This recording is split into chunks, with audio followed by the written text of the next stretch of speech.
नमस्कार। आज हम पुणे में हैं।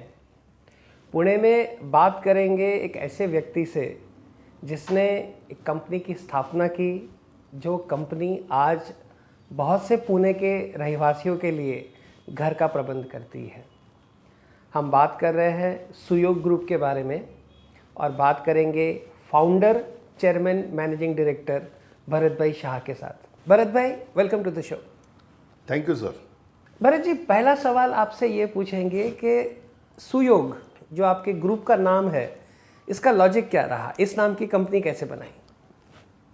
ये कंपनी का नाम सुयोग रखने के पीछे पैसा हमारा कोई उदात्त हेतु नहीं था जी। पर हमारे जो पिताजी थे वो पिताजी हमेशा ज्योतिष को मानते थे जी। तो उन्होंने पिताजी ने एक जो हमारे जोशी करके, प्रभाकर जोशी करके ज्योतिष थे, उनको पूछा तो उन्होंने बोला कि ये लड़के की कंपनी के सुयोग नाम रख दो, तो नाम रख दिया हमने। ये अच्छा योग वो सुयोग, अच्छा योग वही सुयोग, और वो जो सुयोग हमारे घर में रहता है उसका हमेशा सुयोग ही होता है। नहीं, मतलब इतने सालों से एक सही योग जो आप करते आए और पुणे में इतने सारे लोगों के लिए आपने घर का प्रबंध किया। आप ऐसा कहते हैं कि सुयोग ग्रुप के घर में अगर आप रहते हो तो आपका फ्यूचर एकदम सही रहता है। ये बात लोगों से ही आप अनुमोदन लेना चाहिए। नहीं, ये मैं ले चुका हूँ और इसलिए आपसे पूछ रहा हूँ। नहीं, इसलिए मैं पूछ रहा हूँ जी। कि जो लोग हमारे सोसाइटी में रहते हैं, हमने बनाए हुए फ्लैट में रहते हैं जी। उनकी ज़िंदगी उनके नसीब से सुधर जाती। हम तो कुछ करते नहीं, उनका नसीब बदलना हमारे हाथ में नहीं। पर जो हम घर बनाते वो वास्तुशास्त्र के हिसाब से बनाते। हम बिल्डर करके घर नहीं बनाते कि पूरा FSI यूज़ करना चाहिए, पैसा कमाना चाहिए, इससे हमारा हेतु नहीं रहता जी। हमारा रहता है कि बाबा उसको अच्छा क्वालिटी का घर दें। आदमी ज़िंदगी में एक दफ़ा ही घर लेता, वो पैसा बहुत मेहनत से कमाता और उसका पैसा हमारे पास ला के देता है। हम पैसा एडवांस लेते घर लेने से पहले, तो हमारे पास पैसा देने तक ग्राहक का विश्वास ये बहुत बड़ी चीज़ है। जो ग्राहक हमारे पर विश्वास रख के जो पैसा देता है, वो ग्राहक का पैसे का उसका मूल्य मापन मिलना उसको जरूर है। हम ऐसे सोचते हैं कि पैसा हमेशा अपने नसीब से मिलता है, कर्तृत्व से नहीं मिलता। तो अपन अच्छे काम करें तो अपन दूसरों का अच्छा सोचे तो अपना भी भगवान अच्छा करता है।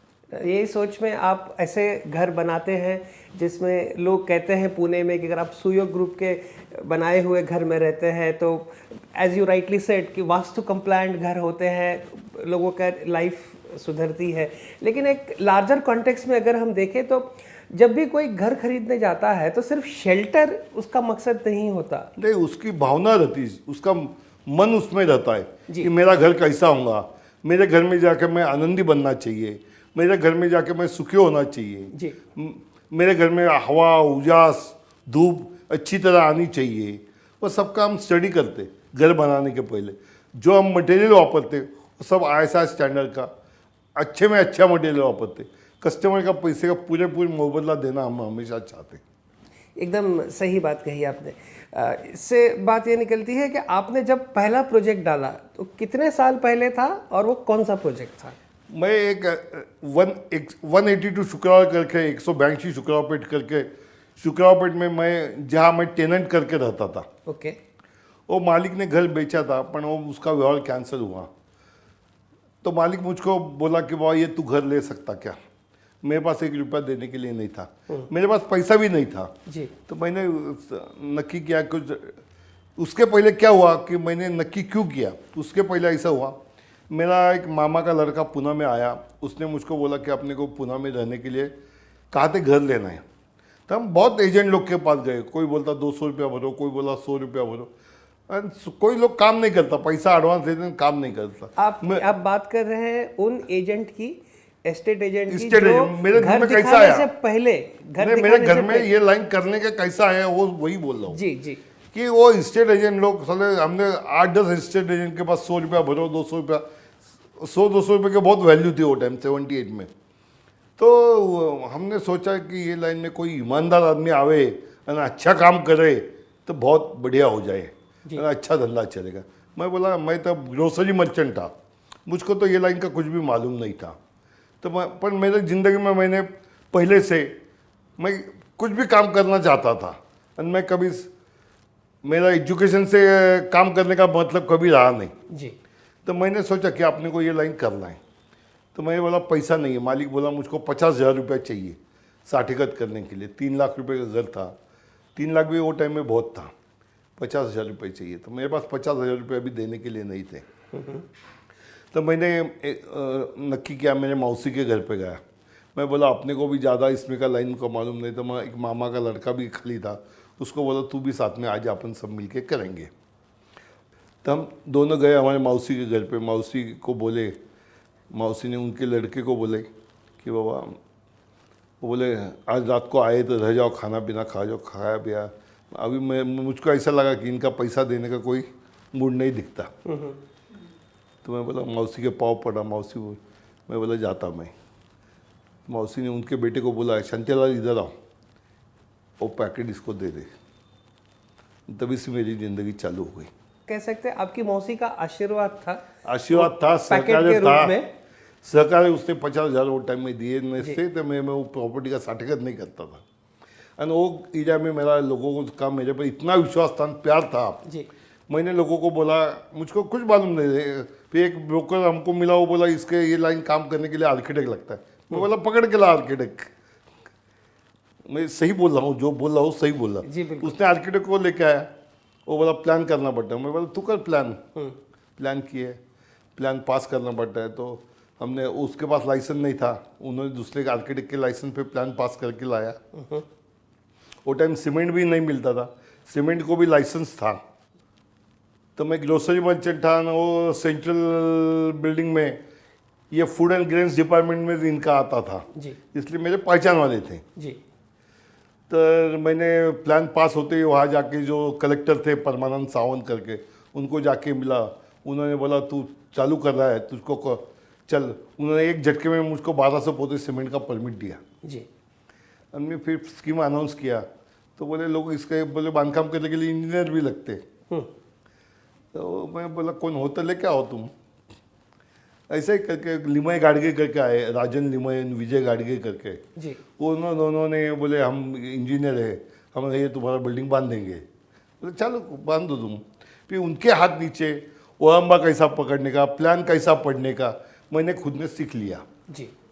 उसके बाद में मैंने 12 गोडाउन बांधे। मैं खुद सीख गया। खुद सीखने के बाद मैंने सोचा कि इसमें अच्छी क्वालिटी देना, अच्छा काम करना, गिराई का पैसे का पूरे मुआवजा देना, यही काम है। ये काम से मैंने एक स्कीम पूरा किया, दूसरा स्कीम पूरा किया। फिर गवर्नमेंट के कुछ तकलीफें आती क्या होती है, ऐसे हर एक रास्ते में से सीखते सीखते सीख गए हम। जी। यानी कि किताबी शिक्षण ना होते हुए आपने अनुभव के शिक्षण से अपने आपकी ज़िंदगी को आगे बढ़ाया और एक किराने के बिजनेस से आप रियल एस्टेट बिजनेस में आ गए। किराने बिजनेस में भी हमने बहुत मेहनत की थी। मैंने हमारी काम से कस्टमर के घर पे सामान हमारी करना, ये भी काम किया है ज़िंदगी में। जी। मैंने कौन से काम के लिए शर्म नहीं बात की कि आपने खुद के लिए काम कर रहे हैं, अपन दूसरे के लिए नहीं काम कर रहे, तो शर्म काहे की।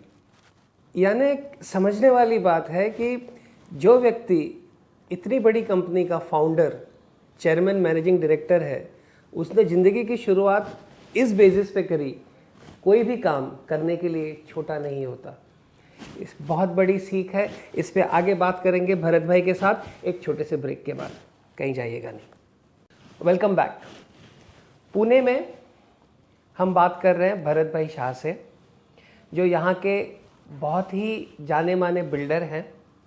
एक इंस्टीट्यूशन आप कह सकते हैं। उनकी कंपनी बहुत सारे घर बना के दे चुकी है ऐसे लोगों को जिनको उस घर में रह के खुशहाली प्राप्त हुई है। और भरत जी का कहना है कि ऐसे घर बनाने चाहिए जिसमें कि रहने वाला सही मायने में खुश रहे। भरत जी, आप बता रहे थे आपके पहले प्रोजेक्ट के बारे में, फिर आपने बताया सेकंड प्रोजेक्ट, थर्ड प्रोजेक्ट आप करते गए, साथ साथ आप सीखते गए। तो किस स्टेज पे आप कंपनी को ले आए कि आप सिर्फ एक डेवलपर ना होते हुए एक रियल एस्टेट कंपनी के चेयरमैन बन गए? ये सफ़र आप हमें बताएं। मैं पहले एक छोटे घर करता था, एक वाड़ा करता था। वाड़ा यानी टेनेंटेड बिल्डिंग। जी। टेनेंटेड बिल्डिंग करते करते 98 में मैंने एक धनकौड़ी में अच्छा प्रोजेक्ट लिया, वो प्रोजेक्ट में अटक गया था। जी अटक गया था, पण हमारे गुरु महाराज आ गए थे, कलापुर विजय जी महाराज। जी तो वो रोड से वो हमारे गुरु महाराज पाव विहार करते। तो मैं उनको बोला 1-2 मिनट के लिए मेरे साइड पे चलिए, रास्ते पे से जा रहे थे, साइड पे चलिए। तो बोले मैं नहीं आऊँगा। तो ठीक है, पर मैं उनको हाथ पकड़ के लेके गया, पकड़ के आगे करके। जी तो उन्होंने वहाँ मुझको बोला कि ये तेरा 8 साल से कोर्ट में प्रोजेक्ट लटकेला है, ठीक है, 15-20 दिन में ख़त्म हो जाएगा। वैसा गुरु महाराज ने बोलने के बाद वो बोले कुछ तो भी तू यहाँ अच्छा काम कर। तो वहाँ मैंने जैन मंदिर बनाया, जी जैन मंदिर बनाया और एक जैन कॉलोनी की। मेरी वो फर्स्ट कॉलोनी थी पद्मावती नगर करके। जी उसमें मैंने 13 महीने में 350 फ्लैट ताबे में दिए।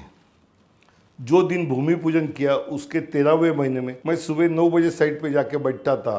वही हमारा किचन चलता साइट के इंजीनियर का, उनके साथ ही मैं खाना खाता था और शाम को 7 बजे घर पे आता था। तो खुद बैठ के मैंने काम किया। यानी महाराज जी का आशीर्वाद था और फिर आपको अच्छा काम करना था, इसके चलते वो प्रोजेक्ट एकदम सही मायने में पूरा होगा। पूरा हुआ। 13 महीने में 13 मैंने महीने में 350 फ्लैट वाले को रहने को चाबी दी विथ कंप्लीशन सर्टिफिकेट। यानी एक रिकॉर्ड वाली बात हो जाती है इतने जल्दी एक काम कर पाना। वहाँ से भरत भाई आप बताएं कि आगे फिर ग्रोथ कैसे हुआ? नहीं, बाद में मैंने बहुत से प्रोजेक्ट किए। उसके बाद में अभी अपन बैठे हुए सूर्य गार्डन में मेरा ऑफिस है। सूर्य गार्डन 14 एकड़ का प्रोजेक्ट है, वो भी मैंने किया। अभी मेरा एक वर्धमानपुरा करके बड़ा प्रोजेक्ट चालू है, वाघोली में बड़ा 800 फ्लैट का चालू है, वारजे में चालू है, ऐसे बहुत अलग अलग जगह चालू है। यानी पुणे के अलग अलग एरियाज में आपके प्रोजेक्ट्स आज भी चल रहे हैं। जी, तो आप ये बताएं कि पुणेरी जब घर खरीदने निकलता है तो क्या उसकी अपेक्षा होती है और एज ए डेवलपर आप वो कितनी पूरी कर पाते हैं? एक तो हर एक सोसाइटी में हम कौन सा मंदिर बनाते हैं। कई जगह साईं बाबा के मंदिर बनाए, कई जगह दत्त मंदिर बनाए, कई जगह यानी हमारा मंदिर बनाने के पीछे क्या रहता है कि वो सोसाइटी में रहने वाले कुछ न कुछ प्रोग्राम के निमित्त एक साथ जुड़े रहे और कुछ कुछ फंक्शन करें, एक साथ जुड़े रहे। पहले स्टार्ट में हम पहला 1-2 फंक्शन हम कराते, हम लोगों को खाना खिलाते, वो हिसाब से सब लोग एकजुटता होते। यानी सब सोसाइटी वाले एक फैमिली करके रहना चाहिए, ये हमारी इच्छा हमेशा रहती है और वो हिसाब से लोग चलते। एक पॉजिटिविटी आ जाती है, पॉजिटिविटी आती है मंदिर करने से, लोग एक साथ रहते उधर। मंदिर से पॉजिटिविटी आती है और आप प्लानिंग प्रोसेस में बिल्कुल ध्यान रखते हैं कि वास्तु के हिसाब से हम 100% वास्तु के हिसाब से काम करते हैं। ये टॉयलेट का बर्तन बिठाना हो तो वो भी वास्तु के हिसाब से बिठाते। लोगों को मालूम नहीं कॉलम बीम किधर लानी चाहिए वास्तु के हिसाब से। जी, वो हर एक आइटम हमको वास्तु के हिसाब से करना चाहते, इसलिए हमारे सोसाइटी में पैसे ज़्यादा आते हैं। हमारा एफएसआर पूरा यूज़ नहीं होता, बिल्डर करके हम धंधा नहीं करते। यानी आप घर बनाते हैं इस मकसद से कि वहाँ रहने वाली फैमिली जो है और सुखी होनी चाहिए, बिल्कुल। और उसकी उन्नति होनी चाहिए। भरत जी, काश हर बिल्डर आपकी तरह सोचता तो भारत देश शायद नहीं, पर हर बिल्डर सोचने को कोई तकलीफ ही नहीं ना। उसके नसीब में भगवान ने जितना लिखा है उतना ही पैसा मिलने वाला है, तो खोटा काम काय के लिए करे वो। लेकिन भरत जी, आप उस स्टेज पर है कि आप एफएसआई पूरा यूटिलाइज नहीं करते, पैसे स्पेसेस ज़्यादा बड़े बनाते हैं, इसके चलते कि वास्तु के हिसाब से घर बरोबर बैठे। अब ये तो बात बहुत कम बिल्डरों में देखने को मिलती, मतलब मैं आपकी तारीफ कर रहा हूँ उस नज़रिए से। अगर आप देखें कि आपने एफएसआई एक बार छोड़ दिया लेकिन वास्तु के विपरीत जाके 2 कमरे और बना दो, ये आपने नहीं किया। नहीं, ऐसा है देखो कि अपन ये देखो, मैं लोग समझो 1000 रुपये में फ्लैट बेचते होंगे जी, तो मैं 1100 में बेचता ना, मैं उसका प्रीमियम बन लेता ना। लेकिन जो देते क्वालिटी एकदम सही देते। एकदम सही देते।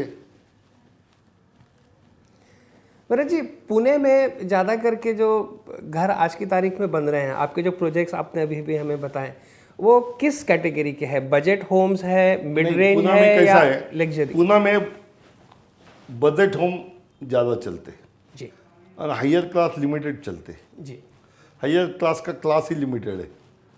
हायर क्लास के फ्लैट अलग सिस्टम से चलते, वो लेने वाले भी है, नहीं ऐसा नहीं। पुणे में हायर क्लास भी बहुत है, जी, पूना में भी रिच पब्लिक बहुत हो गया अभी। तो आपके हिसाब से जो हायर एंड है वो 10% टोटल सेल्स हायर में से? एंड 15%। 15%। और जो एकदम बजट का सेगमेंट है वो आप कितना जो estimate मीडियम करेंगे? क्लास है, लोअर कॉस्ट है, वो 25-30% है। मीडियम क्लास ज़्यादा है, मीडियम क्लास 30 से 40% है। यानी कि जो 2 BHK या उसके हिसाब से 2 घर BHK, खरीदेंगे। 3 BHK। तो आपके जो प्रोजेक्ट्स हैं आपने जब अभी हमें बताएं वो ज़्यादा करके 2 BHK के हैं या नहीं, ऐसा किस नहीं तरह आता। से है? हम 1 BHK, 2 BHK, 3 BHK all purpose flat बनाते हैं। सब आदमी अकोमोडेट होना चाहिए, सबका बजट होना चाहिए। जी। आप सामाजिक कार्यों में भी काफ़ी लगे रहते हैं। There is lot of social work that you do. एक छवि होती है लोगों के दिमाग में कि बिल्डर जो होता है एकदम बिजनेस के लिए चौकन्ना होता है। तो आप एक तो पूरी FSI यूटिलाइज नहीं करते, पैसेजेस ओपन छोड़ देते हैं ताकि वास्तु कंप्लायंट हो, ये तो एक चीज़ हुई ही। इसके ऊपर आप ये भी करते हैं कि आप लोगों का भला भी करते हैं। नहीं, क्या है, ये देखो, हम ऐसा मानते हैं, हमारे पिताजी ने हमको ऐसे संस्कार दिए हैं जी कि जो तुम कमाते हो तुम्हारा अकेले का नहीं है, तुमने बांट के खाना चाहिए। जी मेरे पास जो स्टाफ है, जो आदमी है, जी वो सुखी नहीं रहेंगे, मैं दुखी रहूँगा तो कैसा चलेगा? नहीं चलेगा। आज मेरे पास जिसने 8-10 साल सर्विस किया, वो सबके मैंने घर करा के दिए अपने ही प्रोजेक्ट्स में। हो। भरत भाई, ये बात भी सुनने को मिलती है पुणे में कि आपने कई स्टूडेंट्स जिनको पढ़ाई में तकलीफ हो रही थी उनको आपने स्कॉलरशिप्स करा के दिए।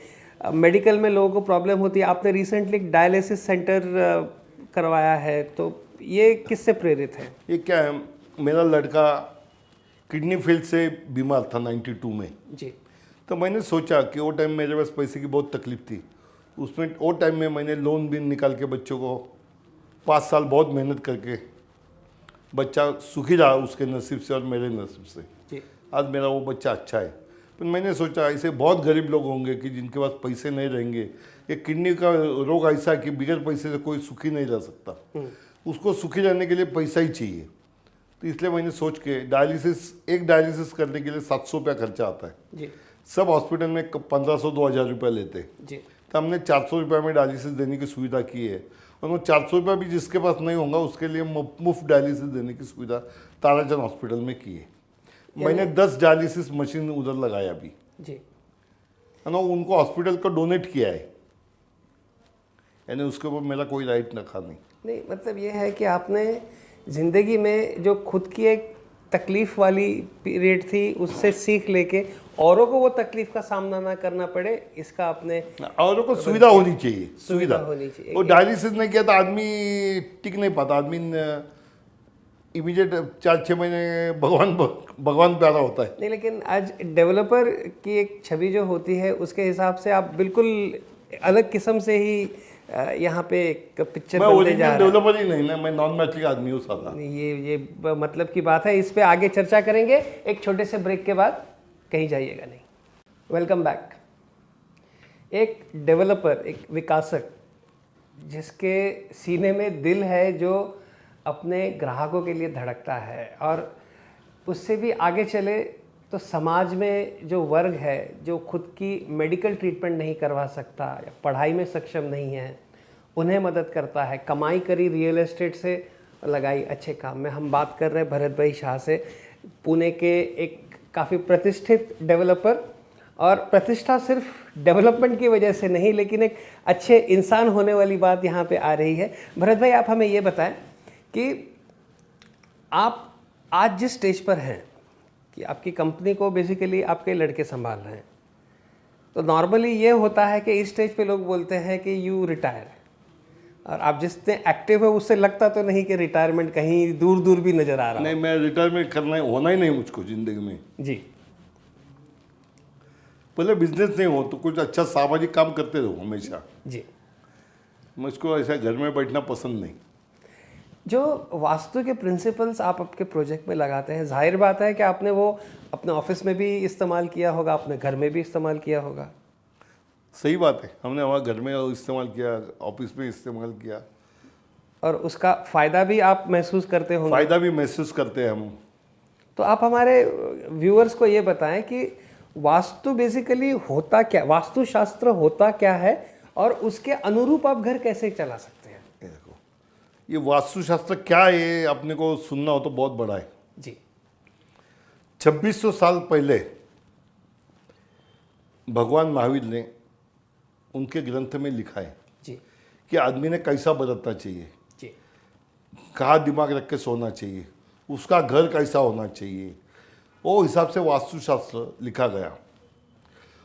1400 वर्ष पहले राजवल्लभ करके एक ग्रंथ हुआ, जी ईस्वीसन 1400 में राजवल्लभ करके ग्रंथ हुआ। वो ग्रंथ में वास्तु का पूरा स्टडी दिया है, वो हिसाब से जो घर बनाने चाहिए उसमें सब आदमी के एथिक्स दिया कि आदमी ने कैसा बदलना चाहिए, कैसा रहना चाहिए, उसका घर कैसा रहना चाहिए, उसने कपड़ा कौन सा पहनना चाहिए, कैसा हर एक बात बताइए। जी वो राजवल्लभ करके बहुत बड़ा ग्रंथ है, वो ग्रंथ का अभ्यास बहुत लोगों ने किया है। वास्तुशास्त्र ने ये वास्तु ये साइंस बहुत सालों के पहले से है, 2500 साल पहले की वास्तु साइंस है। तो इसको आज की ज़िंदगी में हम कैसे इस्तेमाल कर सकते हैं, आप अपना अनुभव बताएं। आज के ज़िंदगी में अपन घर बनाते टाइम कैसा है, पहले जगह बहुत खाली थी, लोग के छोटे जगह नहीं थी, लोगों के पास बहुत जगह थी, वस्ती बहुत कम थी।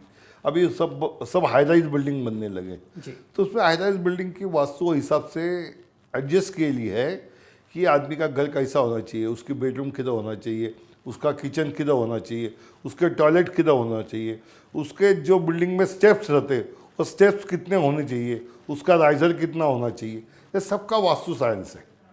एक लॉजिक है जो कि आपको नेचर के फोर्सेस के साथ ट्यून में रखता है। नेचर के साथ ही वो वास्तु साइंस एडजस्ट किया है। आज काफ़ी लोगों का ये होता है कि आपके जैसे बिल्डर के प्रोजेक्ट में घर नहीं लेने का मौका होता है, तो वो ऐसे प्रोजेक्ट में चले जाते हैं जो शायद घर वास्तु कंप्लायंट नहीं होते, और फिर एक पहला जिंदगी में आदमी का नसीब चलता है। जी जब नसीब खराब होता है तो वास्तु उसको साथ देती है, जी तो उसका नसीब जोर में चला तो कोई भी वास्तु उसको तकलीफ नहीं देती। जी यानी वही आपका जो है बेसिक के पॉजिटिव थिंकिंग जिंदगी में वही काम आता है। पॉजिटिव विचार करो तुम, ये देखो ऑलवेज पॉजिटिव थिंक करो, कोई प्रॉब्लम नहीं जिंदगी में। भरत भाई, पुणे रियल एस्टेट मार्केट के बारे में बात करते हैं। एक आज की तारीख में महाराष्ट्र का सबसे बड़ा महानगर पालिका है, मुंबई से भी बड़ा क्षेत्रफल की अगर बात करें तो, और उसके इर्द गिर्द जो इलाका है जहाँ पे भी डेवलपमेंट काम चल रहा है, बहुत जोर में पुणे में डेवलपमेंट काम चालू है। आजू बाजू के छोटे छोटे गांव से पास नागपुर से लोग पुणे तक आते। पुणे एक एजुकेशन हब है जी। एजुकेशन के हिसाब से लोग पुणे में आते कि बच्चे लोग आते सीखने के लिए, तो फिर उसके माँ बाप बोलते अपन पुणे में फ्लैट ले लेवे जी। आजकल आदमी लोग छोटे गांव में शादी करनी हो तो लड़की देते नहीं, वो भी प्रॉब्लम है। तो छोटे गांव वाले भी सिटी में आने लगे, लड़कियां भी छोटे गांव में जाने के लिए तैयार नहीं। ये सामाजिक प्रॉब्लम है। यानी वजह अलग अलग, लेकिन सॉल्यूशन एक ही कि पुणे में घर खरीदे, सिटी में घर आना चाहिए, सिटी में आना चाहिए जी। लड़की का बाप भी बोलता है कि लड़का तुम्हारा पुणे में है, दिल्ली में है, किधर है जी। वो बोले छोटे गांव में जुन्नर में तो नहीं देगा लड़की। ऐसे छोटे गांव में बहुत लड़के लोग रखल रहे जी। मतलब उनके लिए एक सोल्यूशन ये है कि पुणे जैसे शहर में अगर घर खरीद ले तो उनको शिफ्ट होना चाहिए, काम धंधा पुणे में चाहिए। ऐसा लेकिन एक बात ये भी है कि पुणे, जैसा आपने एकदम सही फरमाया कि it's academic hub, Oxford of the east कहते हैं इसे, और इंजीनियरिंग के हिसाब से भी देखें तो it's also an automobile hub, मतलब कि इकोनॉमिक के हिसाब से ऑटोमोबाइल हब है, नंतर कंप्यूटर कंपनी बहुत सी आई है, आईटीसी कंपनी आई है, सब ऐसे सब सेक्टर पुणे में आए हैं बहुत। या तलेगांव में इंडस्ट्रियल एरिया बहुत हो गया, चाकन में हो गया, पुणे के आजू बाजू में इंडस्ट्रियल एरिया भी बहुत हो गए, बहुत बड़ी बड़ी कंपनी आ गई। तो लोग पुणे में रहना पसंद करते हैं, कारण बच्चे को एजुकेशन है, ये है, सर्विस के लिए वो तलेगांव जाना था, 1 घंटे में पहुंच सकते हैं जी। यानी कि पुणे एक सेंट्रल लोकेटेड जगह हो गई जहाँ पे सारी सुविधाएं आपको मिलती है, और काम रोजगार की अगर बात करें तो या तो सिटी में मिल जाएगी या तो आसपास के एरिया में। इसके चलते यहाँ पे जिस तरह के घर आज की तारीख में बन रहे हैं पुणे में, अलग अलग जो डेवलपर्स के प्रोजेक्ट्स हैं, आप बहुत सीनियर डेवलपर हैं, आपने बहुत करीबी से इस बिज़नेस को समझा है, आप ये बताएं कि आज की तारीख में जिस तरह के घर पुणे में मिल रहे हैं, क्या शहर के विकास के लिए ये सही है या आपके हिसाब से कुछ चेंज होना चाहिए था? शहर के विकास के लिए ये सही है, पर शहर की जो डेवलपमेंट होनी चाहिए जी वो हिसाब से सिटी की डेवलपमेंट नहीं हुई जी कि उसके लिए drainage line, water line, roads, ये सब की अच्छी तरह डेवलपमेंट होनी चाहिए। जी आणि आउटर एरिया का प्लानिंग भी बढ़िया होना चाहिए। जो पुणे जैसा बड़ा है, आउटर एरिया में लोगों ने अनऑफिशियल घर बांधे, कुछ बांधे, तो उनको है ना एक उसके लिए एक अच्छा प्लानिंग करके डेवलपमेंट होनी चाहिए। जी। एक ट्रेंड जो हम देखते हैं कि जब बाहर के एरिया में आप प्रोजेक्ट डालते हैं तो पहले जो भी रेगुलेटरी बॉडी हो, मनपा हो या जो भी, उसको आप डेवलपमेंट चार्ज भरते हैं एज ए डेवलपर। फिर रोड आप बनाते हैं, पानी की लाइन आप खींचते हैं, गटर की लाइन आप निकालते हैं, स्ट्रीट लैंप आप लगाते हैं, और बचा कुछ गार्डन बनाना है तो बोलते हैं आप ही से आप ही बनवा लीजिए। तो एक आपने डेवलपमेंट चार्जेस दे दिए, उसके बाद आपको ये खर्चा करना पड़ा, और अगर उसके बाद घर खरीदने वाले के दिमाग में ये बात आती है कि बिल्डर बहुत ज़्यादा पैसा चार्ज कर रहा है। पर घर लेने वाले को ये समझता नहीं, वो खाली फ्लैट नहीं बांधता, सोसाइटी बांधते थे। अभी हमने 98 में 2000 में यहाँ हमने वाटर हार्वेस्टिंग किया। जी तब पुणे में किसने भी वाटर हार्वेस्टिंग नहीं किया था। हमने ये सुजय गार्डन में कम से कम 200 नारियल के झाड़ रिप्लांटेशन किए। जी तो हम बिल्डर नहीं, पहले हम नागरिक हैं। कल पानी नहीं होगा तो कहाँ से पानी आएगा? सही बात। इसलिए हमें वाटर हार्वेस्टिंग किया। जी। और हमने पुणे के कमिश्नर को एक दिन बुलाया कि विजिट करो हमारे साइट पे। मैं उनको बताया सब बिल्डर को ये कंपल्सन करो। उसके बाद में इन्होंने नियम किया कि ये करना जरूरी है। जो पानी की कमतरता है वो कभी नहीं होंगी। जी जो पानी है जमीन में जाएगा तो जमीन में से फिर कहाँ ना कहाँ तो बाहर आता है पानी। बिल्कुल। इसलिए वाटर हार्वेस्टिंग किया हमने, झाड़ रिप्लांट किए, सब झाड़ अच्छे, सब झाड़ को आज नारियल आते हैं। ये नेचर से भी खेलना गलत है। नेचर बहुत आवश्यक है। हम जितने स्कीम करते हैं उस स्कीम में मैक्सिमम नेचुरल काम करते, झाड़ लगाते, सब जगह झाड़ लगाते, बड़े बड़े पौधे लगाते लाके। वो झाड़ से क्या होता है कि हवा शुद्ध रहती है। जी आज जो बरसात लंबी है आज के डेट में, जी बरसात क्यों लंबी है कि अपन नेचर से खेल रहे हैं। जी। और कहीं ना कहीं इसका असर हमारी जिंदगी पे अपनी होना है। जिंदगी पे आ रहे हैं ना। आज शेतकरी को बरसात नहीं आएगी तो वो कैसा आगे का ये आ जाएंगे। हाँ, अपन भी आदमी, अपने को भी खाने को लगता है ना। बिल्कुल। कि अपन ओनली बिल्डर नहीं है ना। ये आपकी बात बहुत अच्छी लगी। एक सही योग जो होता है उसको सुयोग कहते हैं, और सही बिल्डिंग कंपनी होती है उसको सुयोग ग्रुप कहते हैं। आपने जो बातें हमारे व्यूअर्स के साथ शेयर करी, जो सीख आपने उनको दी, उसके लिए थैंक यू सो मच। धन्यवाद सर। तो ये थे पुणे के भरत भाई शाह, एक प्रतिष्ठित विकासक जो सिर्फ विकासक ना होते हुए एक बहुत अच्छे इंसान भी है। कई चीज़ें जो उनसे हम सबको सीखनी चाहिए। ऐसे ही किसी और एक्सपर्ट के साथ, किसी और डेवलपर के साथ अगले एपिसोड में मिलेंगे। तब तक के लिए, प्रोग्राम देखने के लिए thank you so much and good bye.